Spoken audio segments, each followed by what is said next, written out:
guys, welcome to Code Zero. Today I will be creating a program which will convert infix notation to a postfix notation. Before diving towards the program, I should first tell you what really infix and postfix notation is, and why do we need postfix notation when there exists an infix notation. Well, you can see that the expression written here, which we usually use in our daily maths and you can say in algebra, is an infix notation, and this expression written here is a postfix notation. Well, we use postfix notation because the computer cannot understand the precedence. So it is hard for the computer to understand the precedence when we are using infix notation. So we code it usually using the postfix notation and convert the infix notation into a postfix notation. So it becomes easy for the computer to understand this precedence. Well, what happens is that we usually use two variables, one for the output and the other for the stack. The stack stores all the operators in the precedence, and the output variable is used to display the output. These operands go to the output variable, and this operator is stored in the stack. Okay, and this also goes to the output variable, and output variable becomes a b, while plus is stored in the stack. When this has been written, then we use the stack to display our output variable. So now let's move towards our program and see how this infix to postfix program works. Okay, I'm using NetBeans IDE. You can use whatsoever IDE you want to use. So I'm going to create my project. Go to File, create new project, click Java application. Next, I'm naming it into infix to post. Check here if it is not checked, because we will be needing a main class. Hit finish. Okay, now my project is created. I'm going to clean up this so it looks organized.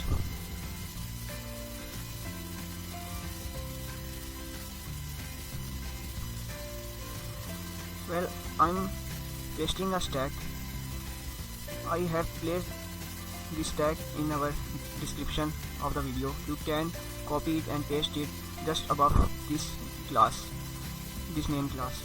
Okay, this is not the scope of our video, so I will not be discussing the stack here. Now what I will do is I will go to infix to post, which is my main class, and I'm going to declare three variables. One is for output, that will store all the output, and one is for input, which the user will give, and the third one will be stack, that will store all the operators in the program. Now I'm going to create a function that will be used to convert the infix to postfix. Okay, and I'm going to name it as convert. In this I will use a scanner class to get the input from the user.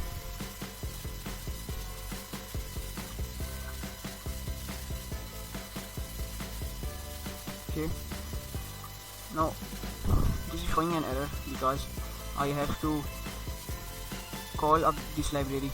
So I will go to here and click and add import for java.util.scanner. Click here and you will see that this has been imported. This library has been imported. Now this is still showing an error because there is a spelling mistake. Okay. Still an error. The error is because I have to create a new object. Okay, now error is resolved. Now I'm using the input variable which I declared above outside this method, and I'm going to input dot next line. Okay, well, it is showing an error because both these names are same. I will change it to input 1 and input 1. Okay, now the error is resolved. Now I will initialize the stack which I declared earlier, and new object and stack put length. Well, the length of this stack will be, the size of the stack will be of this input dot length. The input is that this variable here, and dot length will return the size of this input.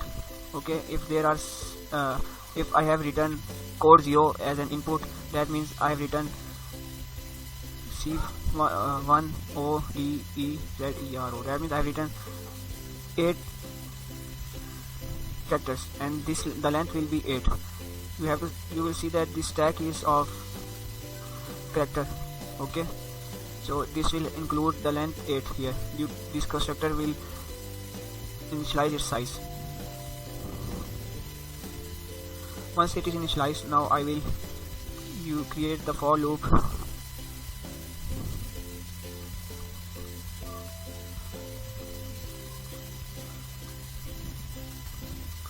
that will run as of the length of the input variable. Well, it is showing an error because, let's see, what does it say? Okay, the error is because I forgot I have. Okay, now it is resolved. Now I will use the switch.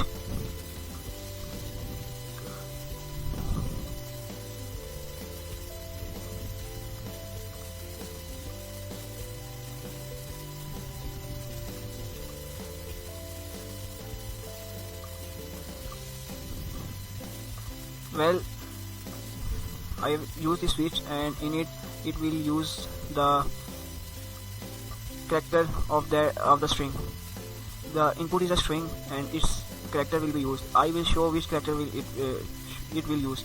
If I is 0, then the first character will be used. If I is 1, then the second character of the string input will be used. Okay, now I'm going to use case.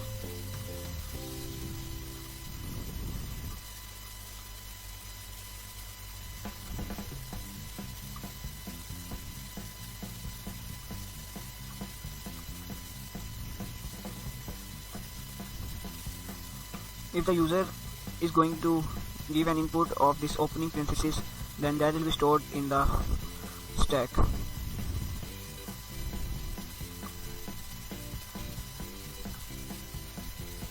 will have to use break here.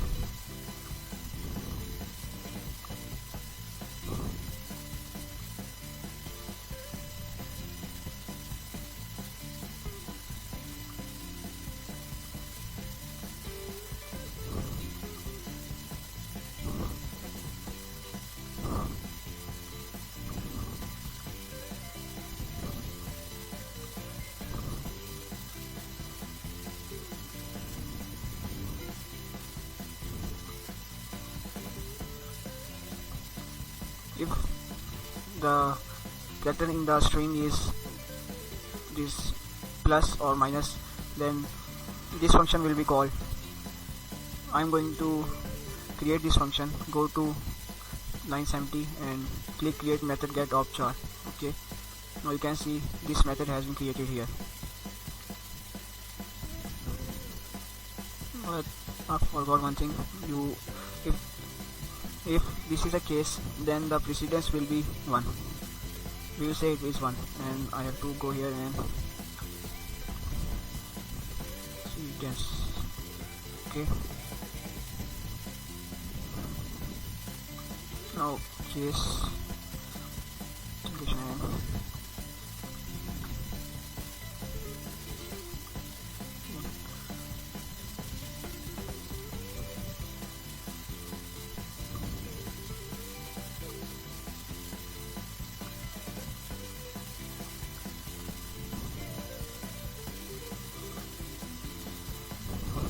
If the user had entered this multiplication or division sign in the string, then this operation will be performed. If this is the same operation, I will write code here for both of these cases, but the difference is that this function returns precedence as 1 and this returns as precedence as 2. Okay, forget break here too.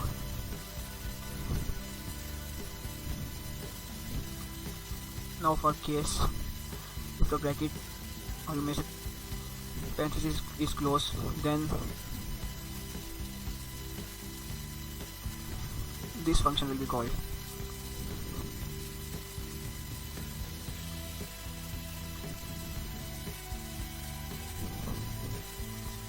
Well, I'm going to declare this function. Go to line 78 here and click create method get parent char, and now you can see this function is also being created. Now I'm going to use break here again. Now I'm going to use a default for if the value in the string is neither this operator, minus operator, multiplication operator, division operator, neither it is this bracket. Or you may say that the value is an operand, a, that can be a, b, 1, 2 or whatsoever. Then what will happen? The output variable which we initialize above will include output plus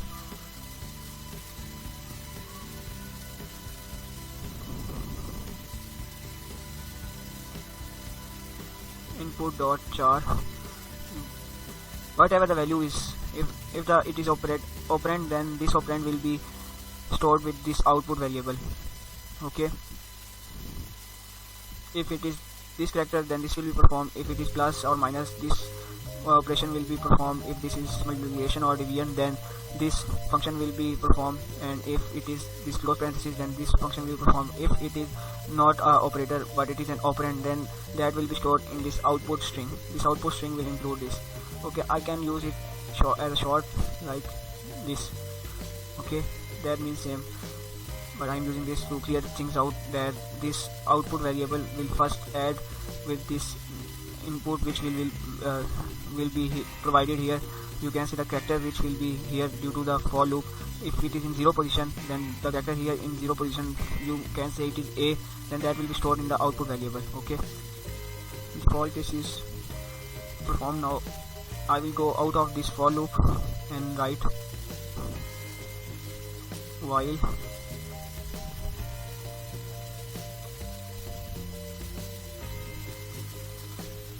is not empty. This says not and it is empty. Okay, it is a function, is empty is the function of the stack s, and if it returns true, that means that it is empty. Then this whole will become false. This while will not be performed. Okay, if this returns false, that means that the stack is not empty. Okay, if this returns false, that means that the stack is not empty. This, you can see the not operator here, that this not operator will convert this false into true, and if this is true, this while loop will be executed here.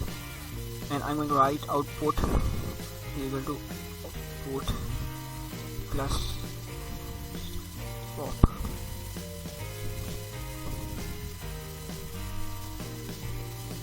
Okay, why I use this? Because in the stack, when this loop will be executed, there will be some value in the stack that will not be popped out. This will be used to pop out the value from the stack, or you may say the operator from the stack. Now I will move towards this operation, this function you may say get op, that means get operator, which I have created, use here and here. Now I'm going to clear this up and organize it. Okay, now in this function I will use a while loop.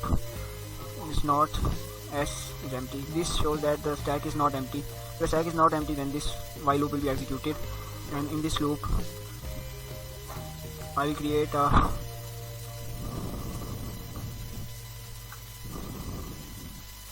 temporary variable, you may say, which will store the latest value from the stack. Okay, and we will compare this with this value. If the value is you may say if the operator is plus here and its precedence is low from this operator, which you can say if it is multiplication or division, then this operator will be printed towards the output, and the stack will store this operator because it has higher precedence as if it is multiplicative or division operator. Okay, now I'm going to use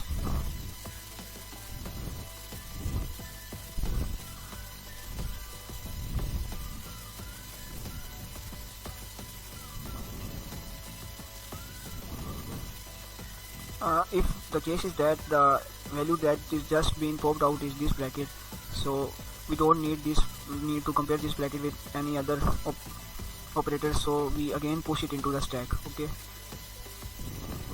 now let's move the else part.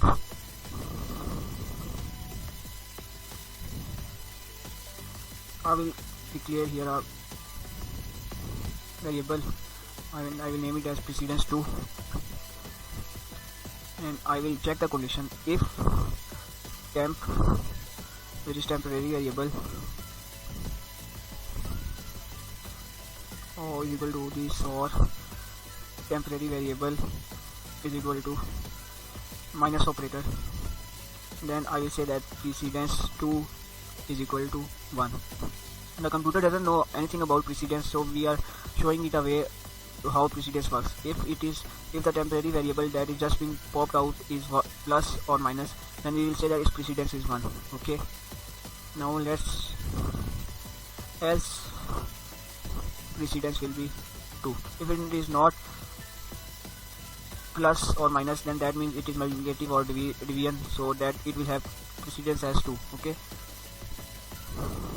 now I'm going to check if precedence 2 is smaller than precedence, which is here. You can see if the precedence 2, which is here, okay, if it is smaller, as I told you before, if it is plus, then it has precedence as 1. If it is smaller than this precedence, which you can say if the precedence is 2, if the first precedence was true to the of this character that was that came from this case out here, then that means that we are going to push this temporary again into the stack. Okay, this temporary will be again pushed into the stack. Okay, you can see here, and then at the end of the loop I will again push it at above this. If you say that it is in 2 position, then this will be at 3rd position. Okay, the stack, it is following the concept of the stack. Okay, I will initialize it here at the end. So okay, you can see I'm going to say push character at. Okay, this negative character will be pushed after this. Okay, now but I have left a part as else if the precedence is smaller. If this precedence is smaller, then I will send it to output. Okay, now let's move towards this parenthesis part.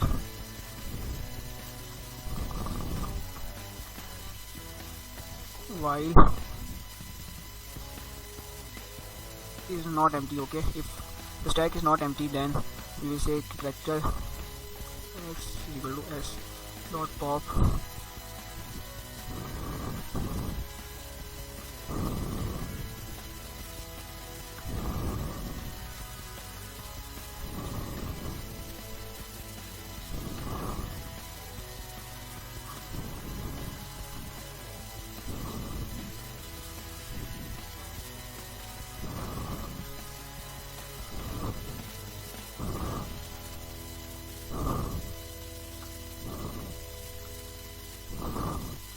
what happened here is that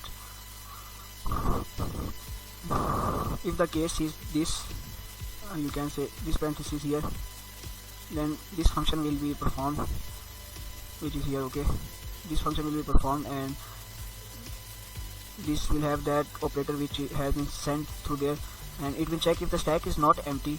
Then the character, I have initialized a character that will include the previous character which was in the stack.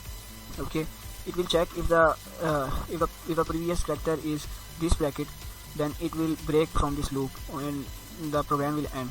If it is not this, then this will output all the previous characters in it.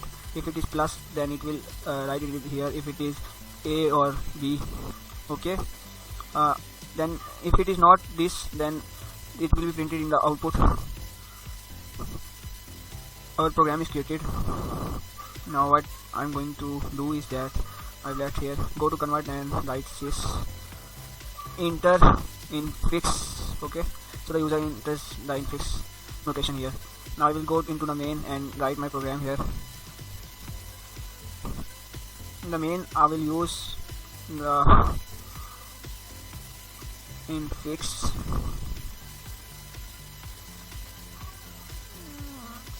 to post, and I will say just I is equal to okay.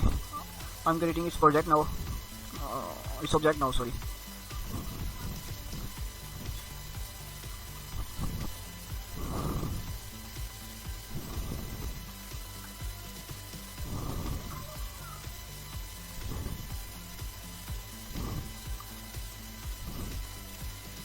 Okay, now I'm going to call the function check here, convert, sorry, here. Now I'm going to add something here.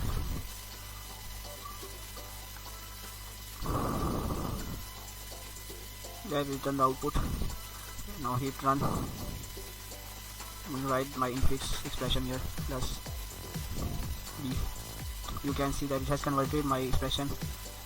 Okay, now this was all from me today. We'll meet in the next video. Thank you for watching.